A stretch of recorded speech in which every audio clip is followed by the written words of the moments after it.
ક્યારેય વિચાર્યું છે કે આપણે જે કોળીઓ મોઢામાં લોકીએ છીએ એ આપણા શરીરની અંદર જઈને કેવી અદ્ભુત સફર કરતો હશે?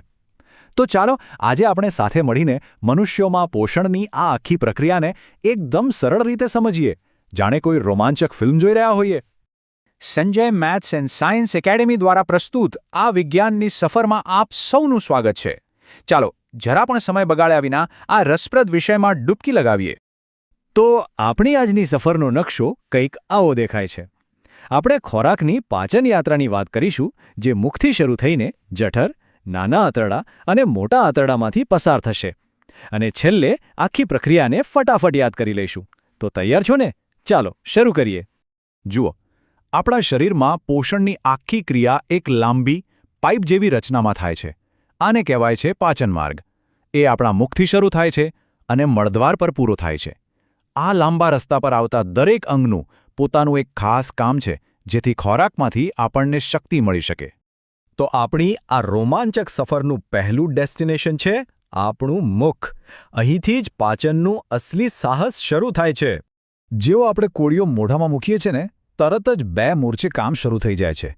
એક, આપણા દાંત એને ચાવીને નાના નાના ટુકડાઓમાં વહેંચી દે છે, અને બીજું, લાળ ગ્રંથિઓમાંથી લાળ રસ નીકળીને ખોરાકને ભીનો અને પોચો બનાવે છે. પણ ખરો જાદુ તો હવે થાય છે. આ લાળ રસમાં એમાઇલેઝ નામનો એક ઉત્સેચક હોય છે. ઉત્સેચક એટલે શું? એક એવો જૈવિક કારીગર છે જે રાસાયણિક પ્રક્રિયાઓને ફાસ્ટ કરી દે છે. આ એમાઇલેઝ સ્ટાર્ચ જેવા જટિલ પદાર્થોને સરળ શર્કરામાં તોડવાનું કામ મોઢામાં જ શરૂ કરી દે છે, અને જીવ આ બધાને બરાબર મિક્સ કરીને ગળવા માટે તૈયાર કરે છે. હવે એક મજાની વાત, તમે ઘરે પણ આ ટ્રાય કરી શકો છો. રોટલીનો એક નાનો ટુકડો લો અને એને ચાવ્યા વગર બસ મોઢામાં રાખી મૂકો. થોડીવાર પછી જોશો તો એ તમને ધીમે ધીમે ગળ્યો લાગવા માંડશે. આ કોઈ જાદુ નથી. આ એ જ એમાઇલેઝ ઉત્સેચકનું કામ છે, જે સ્ટાર્ચને શર્કરામાં ફેરવી રહ્યો છે. સારું, તો મુખમાંથી ખોરાક હવે અન્નનળીમાં પ્રવેશે છે. અહીં કોઈ પાચન નથી થતું, પણ એક ખૂબ જ ખાસ હલનચલન થાય છે, જેનું નામ છે પરિસંકોચન.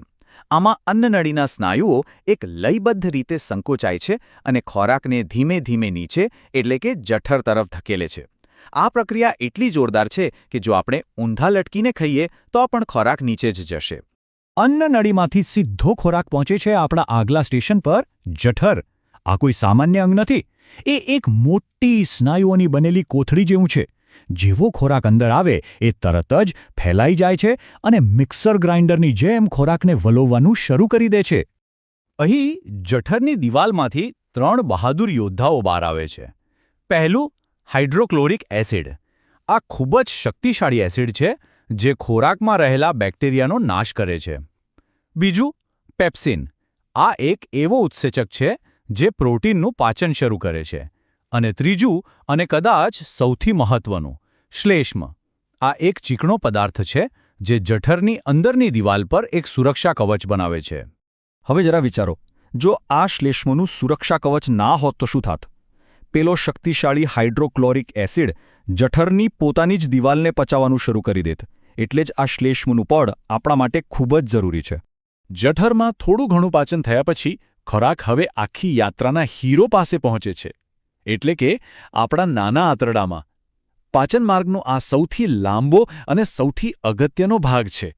અહીં જ મોટા ભાગના પોષક તત્વોનું સંપૂર્ણ પાચન થાય છે અને તે શોષાઈને લોહીમાં ભળે છે. પણ આટલું મોટું કામ નાનું આંતરડું એકલું નથી કરતું. એને મદદ કરવા માટે 2 સુપરહીરો મિત્રો છે. પહેલું છે યકૃત, જેમાંથી પિત્તરસ આવે છે. એ શું કરે? એ ચરબીના મોટા મોટા ગઠ્ઠાઓને નાના નાના કણોમાં તોડી નાખે છે. બરાબર એવી જ રીતે જેમ સાબુથી તેલના ડાઘા સાફ થાય. બીજો સુપરહીરો છે સ્વાદુપિંડ. એમાંથી સ્વાદુ રસ આવે છે, જેમાં ટ્રિપ્સિન અને લાઇપેઝ જેવા શક્તિશાળી ઉત્સેચકો હોય છે, જે પ્રોટીન અને ચરબીનું કામ તમામ કરી દે છે. તો ખોરાક પચી તો ગયો, પણ એ શરીરમાં ભળશે કેવી રીતે? અહીં જ નાના આંતરડાની અંદરની રચના કામ આવે છે. એની અંદરની દિવાલ પર લાખોની સંખ્યામાં આંગળીઓ જેવી નાની નાની રચનાઓ હોય છે.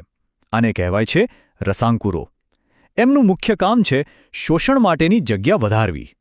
તમને જાણીને નવાઈ લાગશે કે આ રસાંકુરોને કારણે નાના આંતરડાની અંદરની સપાટીનું ક્ષેત્રફળ એટલું બધું વધી જાય છે કે જો તેને સપાટ પાથરવામાં આવે તો તે લગભગ એક મોટા ફૂટબોલના મેદાન જેટલી જગ્યા રોકે. ખરેખર અકલ્પનીય છે નહીં? આટલી બધી જગ્યા એટલા માટે કે જેથી વધુમાં વધુ પોષક તત્વો ઝડપથી શોષી શકાય. તો આખી મહેનતનું પરિણામ શું આવ્યું? નાના આંતરડામાં પાચન પૂરું થતાં બધા જ જટિલ ઘટકો પોતાના સરળ સ્વરૂપમાં ફેરવાઈ જાય છે. પ્રોટીન તૂટીને એમિનો એસિડ બને છે, કાર્બોદિતમાંથી ગ્લુકોઝ બને છે અને ચરબીમાંથી ફેટી એસિડ અને ગ્લિસરોલ બને છે. હવે આ સરળ ઘટકો લોહીમાં ભળવા માટે એકદમ તૈયાર છે. હવે જે ખોરાક નથી પચ્યો અથવા જેની જરૂર નથી, એ કચરો હવે યાત્રાના અંતિમ પડાવ તરફ આગળ વધે છે, એટલે કે મોટા આંતરડામાં.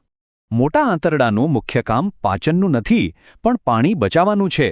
જે અપાચિત ખોરાક અહીં આવે છે તેમાંથી વધારાનું પાણી શોષી લેવામાં આવે છે અને બાકી જે નકામો કચરો વધે છે તેને મળ સ્વરૂપે શરીરમાંથી બહાર કાઢવા માટે તૈયાર કરવામાં આવે છે.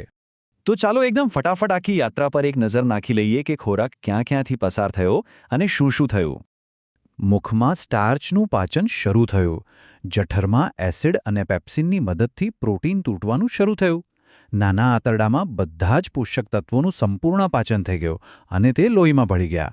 મોટા આંતરડાએ વધારાનું પાણી શોષી લીધું અને છેલ્લે મળદ્વાર દ્વારા નકામો કચરો શરીરમાંથી બહાર નીકળી ગયો. કેટલી વ્યવસ્થિત અને અદ્ભુત પ્રક્રિયા છે.